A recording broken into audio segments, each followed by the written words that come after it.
When you think of the Middle Ages, images of noble knights in shining armor, lavish feasts in magnificent castles, and fairy tale heroic tales usually come to mind, don't they? But forget all that. Because for the overwhelming majority of the population, approximately 90%, the Middle Ages meant mud, misery, blood, and an endless struggle for survival. For these people, life wasn't a fairy tale filled with shining armor, but rather torn woolen clothes and dark huts shared with animals. Instead of magnificent castles, they lived in muddy, damp houses. In this video, we'll tell the brutal truth that history books often overlook, from the perspective of a medieval peasant. We'll set aside our modern comforts for a moment to understand the daily suffering of millions who bore the burden of hunger, plague, endless wars of the nobility, and a system filled with injustice. Get ready. This is a journey through history so dark it will make you question even the simplest blessings of modern life. Welcome to hell itself. Chapter 1: The Ordeal of a Day, Misery from Dawn to Dusk.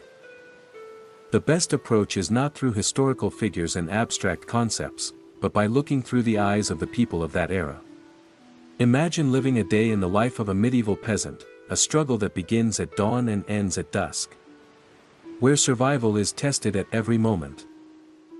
Not a home, but a shelter, mud, smoke, and life shared with animals. Back then, the word home was far from what we know today. Peasants lived in single-room huts made of wooden frames plastered with mud, clay, straw, and animal dung. These structures were like an architectural reflection of survival. Windows either didn't exist or consisted of only a tiny hole, since glass was a luxury. A fire in the center was lit for both warmth and cooking. Without a chimney, smoke would try to escape through a hole in the roof, constantly making the interior sooty and suffocating. The floor was compacted earth. When it rained, the inside would turn into virtually a sea of mud. Perhaps most surprising was that the family shared this single room with animals, chickens, pigs, sometimes even a cow. There were two reasons for this. First, to protect the animals from thieves. Second, to survive the freezing cold of winter by benefiting from the animals' body heat. In this environment, speaking of hygiene was impossible. Everything smelled like a stable, smoke was breathed in, and vermin ran rampant. It was almost the perfect breeding ground for diseases to spread. Empty stomach, endless labor, gruel, and the fear of famine. A medieval peasant's day would begin before dawn and pass with heavy physical labor in the fields until sunset. So what was the reward for this endless effort? Usually an empty stomach, their diet was extremely limited and monotonous. Approximately 80% of their calories came from grains. Their daily menu was quite restricted. Bread was different from the fluffy breads we know today. It was made from barley, oats, or rye, contained sand and stone particles, and had a hard, dense texture. The dish called pottage was a gruel made of grains. Peas, or beans boiled in water in a pot. They would add whatever they could find. Meat was an almost unattainable luxury for an ordinary peasant. They could only taste it when an aged farm animal was slaughtered or at festivals held a few times a year, but the real fear was when even this simple menu couldn't be found: famine. A single bad harvest, an excessively rainy summer, or drought could throw an entire village into the grip of starvation. During famine years, 20% to 40% of a village's population would die of hunger during the winter months. People ate tree bark, grass, even soil to survive. Death was like a neighbor waiting just behind the door. This physical ordeal was not the peasant's fate. What condemned them to this misery was the inevitable result of a merciless social structure. Chapter 2: A Life Bound in Chains, the Slavery of the Feudal System. The suffering of a medieval peasant was not accidental poverty. What condemned them to the land, to hunger and misery, was a deliberately designed, merciless social and economic structure: feudalism. This system made the peasant no different from a slave in the modern sense. Being the lord's property, the reality of serfdom. Back then, approximately 85% of Europe's population was in serf status. Serfdom was nothing but slavery tied to the land. A serf was not free, they were seen as part of the land and, like a tree or a stable, were considered the Lord's property. They lacked fundamental rights, serfs had no freedom of movement. They could not leave the village where they were born without permission from their lord. When they tried to escape, they would face punishments such as flogging or branding. There were also restrictions on marriage. Even to marry off their own children, they had to obtain permission from the lord and pay a tax. Most days of the week, they were forced to work on the lord's fields without any wages. This compulsory labor completely robbed them of the time they would devote to their own fields and families. In short, a serf's life was entirely at the mercy of their lord. They owned neither their land, their produce, their time, nor even their family. Endless taxes, the exploitation of labor. The purpose of the serfdom system was clear: to exploit the peasants' labor to the last drop. The most obvious tool to ensure this was the crushing tax burden. A peasant could never fully reap the rewards of the sweat they shed throughout the year. 30% to 50% of the crop they produced went directly to their lord as tax. On top of this, 1/10 of the total harvest was also paid to the church as the tithe tax.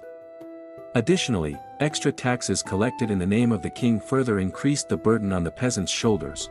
After all these deductions, the peasant was left with barely enough food to keep their family alive until the next harvest. This system guaranteed that the peasant would never become wealthy, never become free, and would always remain dependent on their lord. But economic exploitation wasn't the only thing threatening the peasant's life.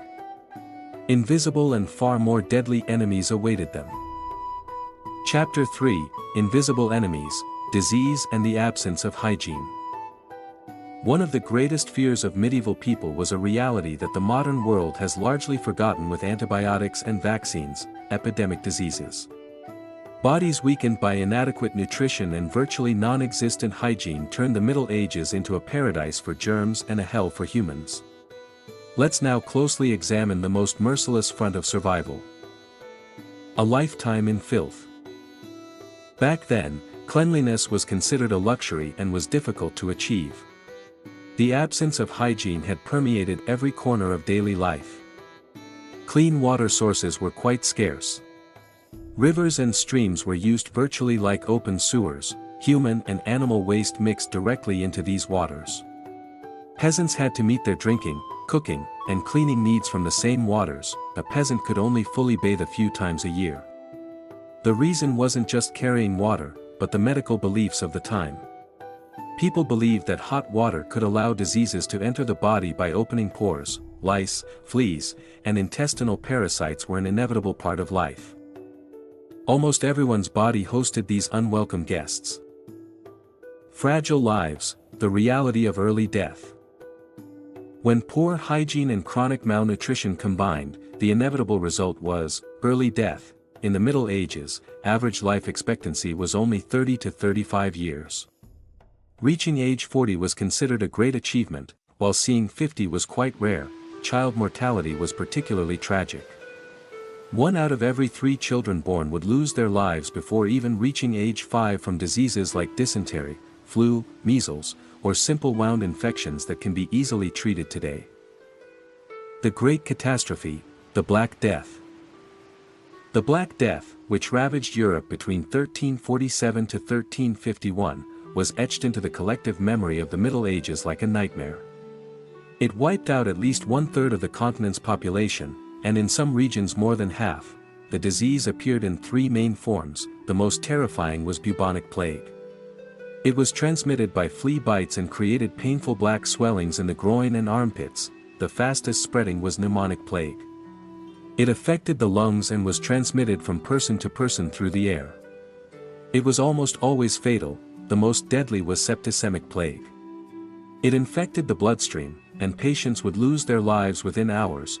People who were unaware of germ theory tried to explain this disaster in different ways: God's punishment, the ominous alignment of planets, or terrible conspiracy theories like Jews poisoning wells. Besides epidemics, man-made disasters also didn't hesitate to turn peasants' lives into hell. Chapter 4: External Threats, War and Injustice. For a medieval peasant, the struggle for survival wasn't only waged against nature, hunger, and disease. They also had to contend with the endless power struggles of the nobility and a completely unjust legal system that operated entirely in favor of the wealthy. In this chapter, we focus on the man-made disasters that threatened the peasant's life. Nobles fight, peasants die. Wars were an ordinary and devastating part of medieval life. But unlike in popular culture, the real victims were always the defenseless peasants, not knights in shining armor. When a dispute arose between two lords or kings, the people paid the price. Warring armies viewed the villages they passed through virtually as resource depots. Fields were set on fire, animals and the few food stocks were confiscated. An army passing through a village meant famine and starvation for that village. Lords and knights would retreat to their thick-walled castles in times of danger and raise their drawbridges. Meanwhile, peasants were left at the mercy of the attacking army. Moreover, peasants were often obligated to perform compulsory military service. They were torn from their homes and abandoned to their fate when their lords retreated to their secure castles. They were expendable pawns on the nobles' chessboard. The sword of justice, a shield for the rich, a guillotine for the poor. In the Middle Ages, justice was completely different from its modern meaning and was class privilege. The legal system was designed to protect the property of the lord and nobles. There was no police at that time. When a crime was committed, the public was expected to catch the culprit through the hue and cry system. Laws were completely arbitrary and biased. A peasant dying of starvation hunting a rabbit from the lord's forest could be punished by having their hand cut off or direct execution. Moreover, stealing anything worth more than 12 pence, equivalent to 3 weeks' wages, could result directly in the gallows. When a crime couldn't be proven, an absurd practice called trial by ordeal would come into play. The accused would be subjected to tests such as carrying hot iron, putting their hand in boiling water, or being thrown into a river, believing that God would decide. If their wounds healed miraculously, they were considered innocent, otherwise, they were declared guilty. This system was more a form of torture and a game of chance than justice. For the peasant, justice was not a harbor to seek refuge in, but a storm to escape from. Their life was constantly under siege by the four horsemen consisting of hunger, disease, war, and injustice. Conclusion: gratitude for modern comfort. At the end of this dark journey, we can now better see what life as a medieval peasant meant. This life was far from romanticism and heroism, a relentless struggle where hope hardly existed. A life trapped between hunger, epidemic diseases, the arbitrary wars of nobles, and injustice. This was the fate of the overwhelming majority of the population. Statistics reveal this strikingly: 90% of medieval peasants never left the village where they were born, not even once in their entire lives. Their world was limited to their fields and villages. Now think about this: when you lie down in your warm bed tonight, when you open your refrigerator and take what you want, or when you use clean running water from the tap. These were luxuries they couldn't even dream of. A toothache could turn into a fatal infection, a bad harvest into starvation, and a lord's anger into the destruction of an entire village. When you think about complaining about your modern life, remember this. And I'm very curious, what would you have done if you were in their shoes? How would you have survived? I'm waiting for your comments. And if you want to continue exploring topics like history, the dark side of the Middle Ages, and human stories, don't forget to subscribe to our channel, leave comments, and turn on notifications. More surprising historical stories await you. Goodbye.